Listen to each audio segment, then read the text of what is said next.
sing diarani tembang kuwi dadi panglipure penggalih.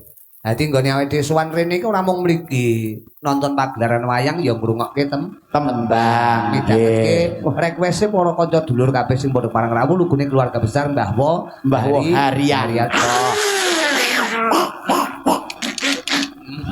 Iya. Mobe suarane adem. Sapa to sing ora bindeng keri-keri iki? Teng napa, Mas? Mau ki do teko nggonku ki sik tas angen semayanan jam 3 to. Nggih. Dilala cacahi jam 12 wis do teko. Nggih. Setun sregepe wong Cakra Budaya. Teko-teko do bindeng kabeh. Ngene kulo usul kula. Kulo nggih. Lah iya kabeh ki kan mriyo. Opone adem. Kok iso geker. Dilala deyamu telepon kulo ning dalan macet lho, Om. Mosok tak kira lek anu gawe HT tibake HP kok enek kok ngono. Tibake irunge sing kaya ngono kuwi. Tapi menika griyak-griyak wonten kecandak. Nggih. Mriki pundutan saking keluarga besar tetep menika saking Mbah Wo. Nggih, napa pamundutane? Pujaningsih. Pujaningsih. Saking Mbak Tri Winarti iki kontek-kontekan karo aku sing rawuh ana gubuke dhewe ning Blitar kono. Lagune Pujaningsih tembangke wong loro ya. Nggih. Iki karo iki mboke cah-cah kene. Cara Bali.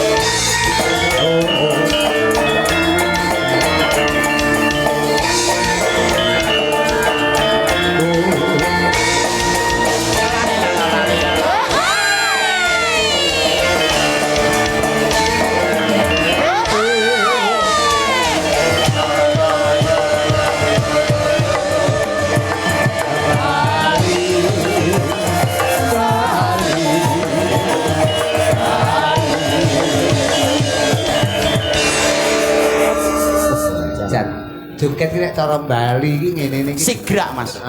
Sigrak. Kaya kowe kudu paham, kowe jajal ngene yo. Ngene. Malah kaya angkrok to. Ayo sing genah to ngene. Jeng jeng jeng jeng jeng jeng jeng jeng jeng. Mripate guak ngiwa. Melengmu guak ngiwa. Melenge kira no kira. Itu guak ngiwa. Mosok melenge guak ngiwa renengen yo kira jenenge ndak sampean ki kok rumangsaku. Bali iki ciri khase guak moto. Guak moto. Ayo jajal jeng jeng jeng jeng. Nah, motomu guaan ning pinggir dalan mau ning.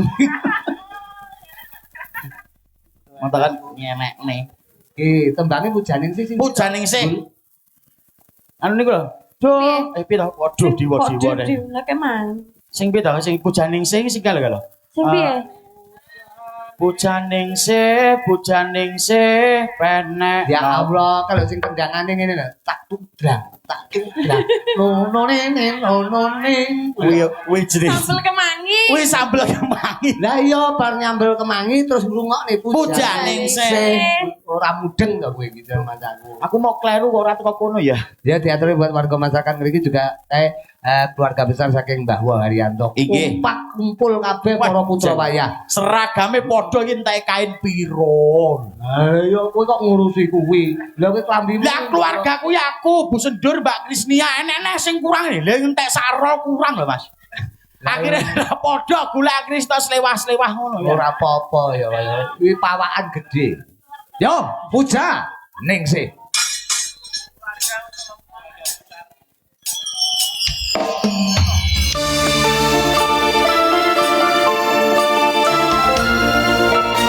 Iki lho, puja Ningsih, Dul. Karo iku ora apa-apa. Aja ndedok siswi kaya sing bocos sak dong. Kancane kok.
Pujaningsih Gembul. nggih. Dadi aku ya matur sembah nuwun karo mliginipun Kakang panjenenganipun Mbah Haryanto. Mbah Haryanto. Nyatane jaman kang wis maju, jamane jaman gadget, jamane jaman apa yang ngene iki? Modern. Generasi Z. Dadi kena diarani isih tetep nguri-uri kabudayan. Tegese budaya kuwi aja nganti punah. Saka negeri kita tercinta ya kuwi Indonesia. Oh ngono. Mula terima kasih Mbah Wo. Sehat selalu panjenengan sak keluarga juga kang garwa. Muga-muga tansah manggih seger waras murah sandang pangan rezeki. Allahumma amin amin ya rabbal alamin. Ya kene iki karo ndonga lho sampeyan. Wong kene Mas, sedanten niku kudu didongak-dongane kabeh. Mbah Wo sak keluarga pinaringan seger waras. Amin. Nggih. Terus keluarga besar kabeh mandya murah sandang pangan rezeki. Nggih. Ora lali ya kuwi buat negara kita tercinta, semoga kembali baik-baik saja. Nggih, Mas. Nggih. Wah, dan mula budaya kaya ngene iki matur sembah nuwun Mbah Wo. Diuri-uri. Iya. Contone penjani mono menika senes tiyang seni. Kula niku mboten ngerti wayang, Mas. Ning kula karo wayang demen. Lah iki conto. Nggih. Lah bareng kowe. Loh, kula niku demen wayang kula iso dalang. Ning kula gah kon anggap wayang. Lah iki jenenge kowe iki kula iki mboten kok gah nanggap wayang mboten ngoten Mas. Kula iki ya seniman ya nguri-nguri kabudayan gitu. Kula niki ya dalang ya to. Sithik mbok kokeh ya kula niku perguru dhateng panjenengan. Lha kudune kowe wayangan kaya bengi iki paling ora sesuk. Ngono. Lho wayangan nggonmu wayangan. Oke, sesuk kabeh kan prei iki cakap budaya. Lho iya no. Sesuk wayangan ning omahku. Kuwi jenenge nguri-uri kabudayan iki ngono. Gratis to Mas? Gratis to? Loh, lah ya Jer Basuki mawa biaya. Alah apa enek mawa biaya, mawa ya panas. Mawa ya panas. Ora Agusmu gedange panas ora mek mawa tok kok. Kok iso gedang panas lho Mas Agus piye? Kowe karo ngono. Ngomong ning kono panas. Bano kentuk melu action operasore. Tapi jane rasah digawe. Ana Mega. Mega. Coba gawekne spot kaya ngapa? Nani anu seperti anu Gus ala nah nenek ayo rokoke ra cepet asline kancane aku dirokoke Bang Kristia hei bokonge legu oi bokonge legu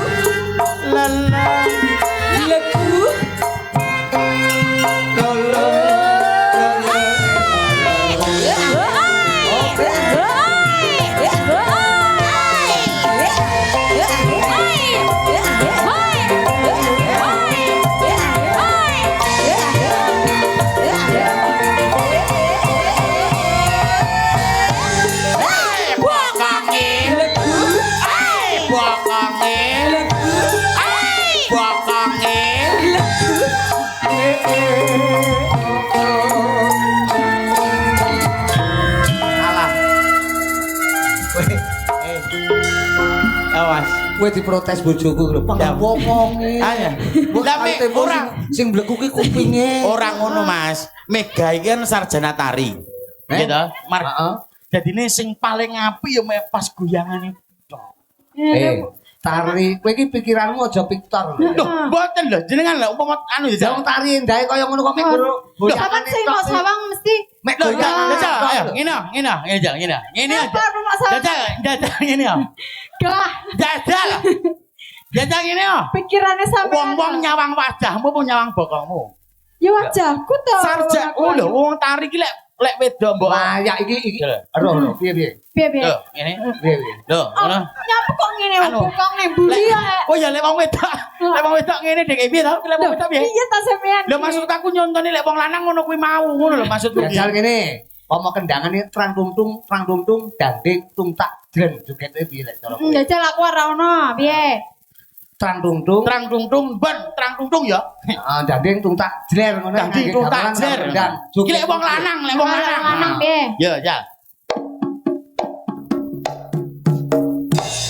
Iki wong lanang. Nyapa ngene? Dek iki panggah anu to. Anu ganjel, wong lanang iki ganjel. Kowe iki panggah. Lek wedok ditale wedok. Piye lek wedok piye? Jajal. Lho. Pi wong wedok. Wong wedok ngono kuwi. Wong wedok ngono. Upamane banci. Nggih. Lek iki. Piye? Banci terang ya. Oh, oke wong pirang-pirang. Paten ana lampune dilut ya. Yang apa? Jake gelut dalange. Sampeyan kok wani-wanine lho ngejak gelut. Kowe gelut karo aku murih mek sitok kowe meh Apa, aku Mas? ben aku ora nesu lek Nyapa? nyolong sesuatu. Nyawa, Mas? Apa? Ayo mbuh. Lho yo. Alah. Kowe cara aku Narayana kowe nyolong Rukmini. Lah, minine ilang gek roket. Wah, mau pepe sanding meja biliar kebah. Wih jane tolak sawan opo yo apa. Ah hujan. Kowe bokone kek robong manuk. Lah, robong manuk kaya renda-rendane ngene. Pancen modern kok takono Mas sing kagungan manuk lho. Mas aku. Anu, tak ganti hubungane sing enek karo bokong tenan iki garai. Apa kowe? Kusuma Wijaya. Iki apa? Kusuma kembang Wijaya Wijaya. Kok iso apa iso bokong kembang lho bokong. Apa to kowe? Kok bokong kembang ki lho piye to? Bokong kembang. Cane sapa sing enek? Bokong kok kembang iki mekrok no ngawur. Masa tamu enek tatone kembang ga? Masa arep delok. Lho, ya diberi dulu teh. Nah, ki tak colokane ngono Mas. Kusuma Wijaya. Kusuma Wijaya. Kowe nek hubungane karo bokong apa ora? Mboten enten. Wah, kowe iki pikiranmu wis jan rumah aku bunel lho. Hubungane lho apa? Kowe iki lek roh watu ya mau pangan watu. Roh Nagosari mau Tak pangan Nagosari. Sak kulite sak bungkuse. Ya sloloten. Kusuma Wijaya, Kusuma ki apa? Iya, Mekar. Kok bikang kuwi nemu pasemon bokong. Kusuma Wijaya kembang ki lumrahe wite sak wit kambil apa ning pot? Ayo. Ning pot. Ning pot ndek apa dhuwur? Ndek. Ben ora keju lek ndelok ndodok ora. Dodok. Ndodok iki bokonge medun apa bokonge ning dhuwur? Ning medun. Berarti lek hubungane ora? Enten. Lah iya kok. Sampeyan iki. Wawasanmu kurang. Wawasanmu iki perbokongan kalah karo. Yo Kusuma Bokong. Apa iki? Kusuma Wijaya, Mas. Kusuma Wijaya. Iki pundutan lho. Pundutane sing sunat lho iki. Nggih. Pundutanipun De. Wah, berarti sing sunat wis tau roh bokong, Yan. Iki tembang. Oh ya tembang. Oh, sampeyan. DRW Kusuma ngono lho. Sing mata bokongen kowe. Panggah tak engkel pokoke iki. Yo, kados.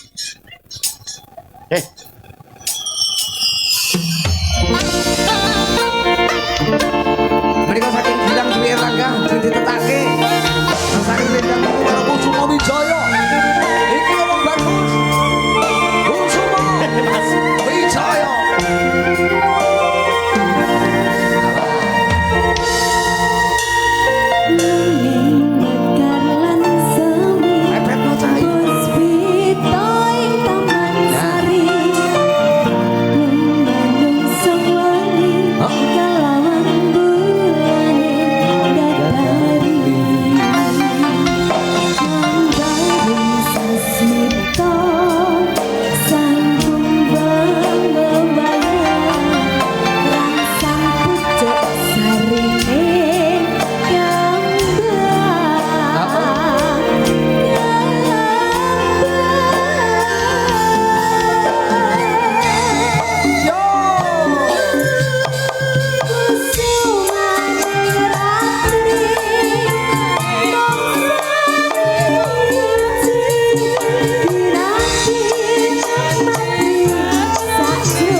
agung para prabu Kusuma Wijaya.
Kusuma Wijaya. Nggih. Nembangke Mega pantes. Nggih. Jadi lenggut-lenggute patut. Nggih. Jajal sing lenggut-lenggut kowe. Loh, aku ya patut Jajal. Aku iki pacak golu iso. Iya to. Panjerono jajal. Malah kaya gulumu kaya teban. Tembang kuwi tombo matamu dokter apa lho ora jenenge wong nembang ki sok kala mangsane dadi tombo ning sayah ho Mas. Piye tembang dadi tombo lah dokter piye? Dokternya kinarya dadi apa? Loh kan dokter itu menyembuhkan penyakit dalam tubuh kita. Lelek dokter menambani penyakit pikir kan gak mungkin Mas. Loh psikolog. Loh. Iya ya. Lho lah iya mulakno kapan-kapan dibacutne nek bar surah. Bino, coba kerja selama gulu mobil baca. Sapa iki? Kalau berkaitan nonton.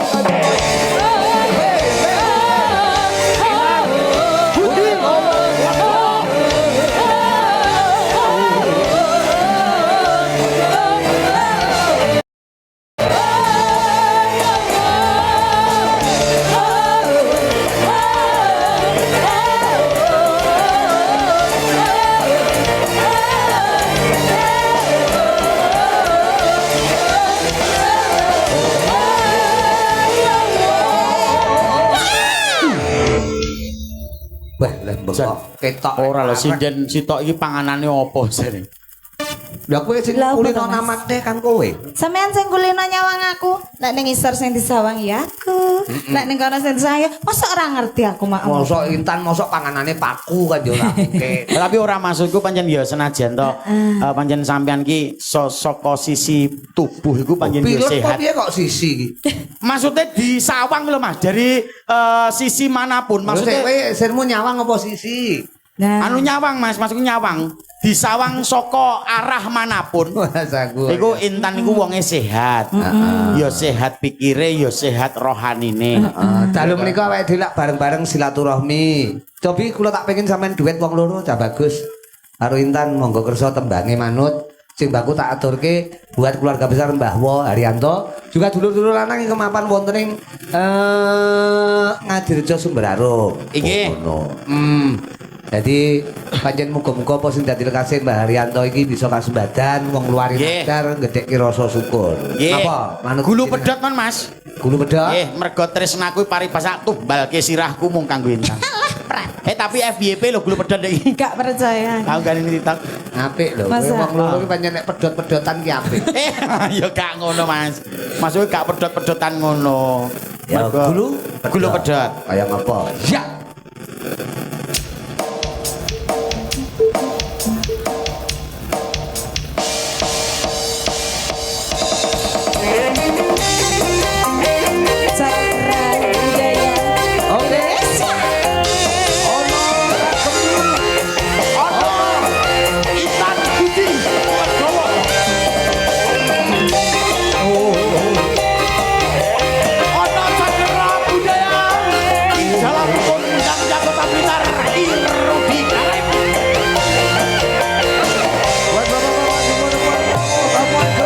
Waktu ya cilik arane pasir waktu kamu kelu ono aku wis rasa kali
Aku kosendo, aku kadang-kadang ngrungokne lagu iki kok miris.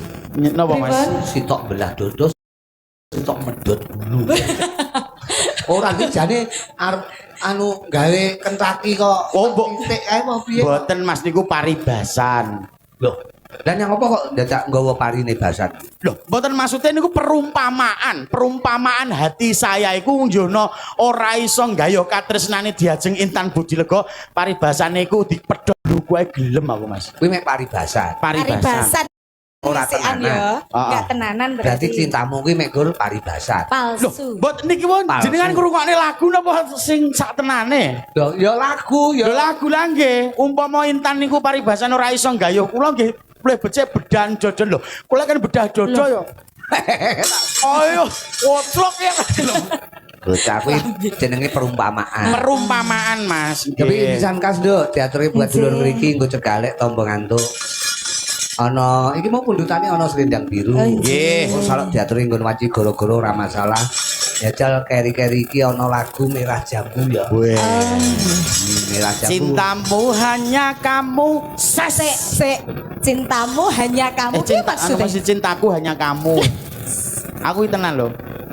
Urung-urung wis salah. Disekseni wong sak Ngadirejo lho. Heeh, nyapa?